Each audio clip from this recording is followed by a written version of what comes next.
In the chapter Accept Sex and How to Read Literature Like a Professor, Thomas Foster discusses the use of sex scenes in literature, but more specifically, their meaning beyond the actual sex itself. He states that, even when they, the authors, write about sex, they're really writing about something else, on page 144, implying that sex in literature is never really about the actual act, but instead contains some deeper meaning.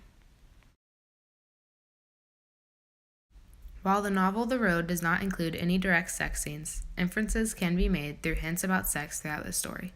In fact, the absence of sex in the novel alludes to how the world has come to an end, and the remaining inhabitants of Earth have lost all hope for the future. If they believed that the world could revive after the events that have taken place, they would be attempting to find partners so that they could reproduce and repopulate the Earth. The mother acknowledges the truth of the now meaningless world when she states, "My heart was ripped out of me the night he was born, so don't ask me for sorrow now," on page 57, as it caused her great pain to bring him into a doomed world. The old man, Eli, reemphasizes this point when he says, "I never thought to see a child again. I didn't know that would happen," on page 172. This indicates how he believed nobody would ever be having sex in this world, as not to risk bringing a child into it to have a life full of suffering and barely any joy.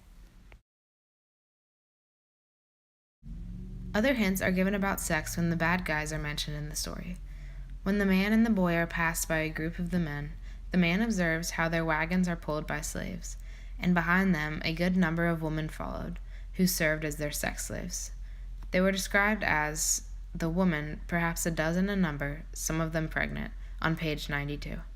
The cases of sex slavery and rape in relation to the bad guys are perhaps the only instances of actual sex suggested in the novel, and they signify the inhumanity of these men and how they see sex as simply an answer to their bodily desires. Other people are able to see how sex would be extremely selfish in this circumstance, as you would be giving a child a horrible life. But the bad guys only care about themselves anymore, so this fact does not matter to them. As for the woman that they have impregnated, the men most likely see this as an added bonus, as another source of food. In this way, the sex in the road is most directly related to evil, and goodness is found in purity, like with the little boy.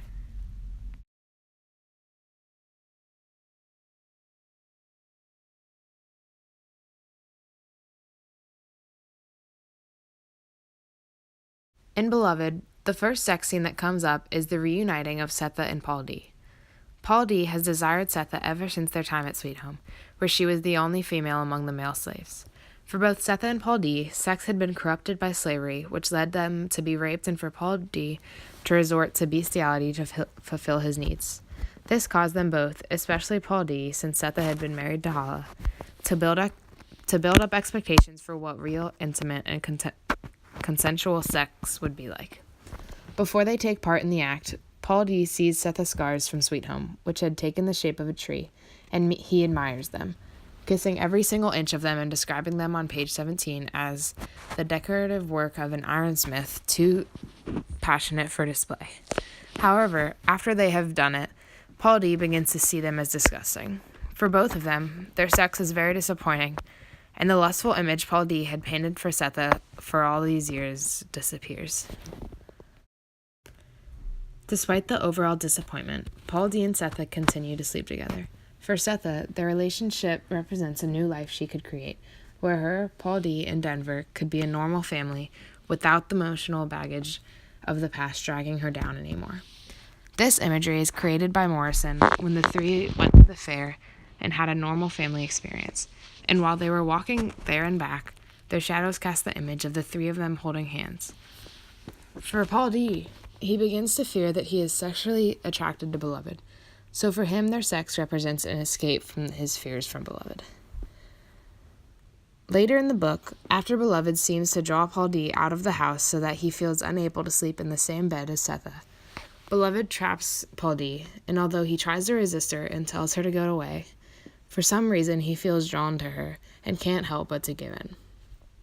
In the end, the sex between Beloved and Paul D represents how evil Beloved is, as she brings him away from Sethe and tries to corrupt him.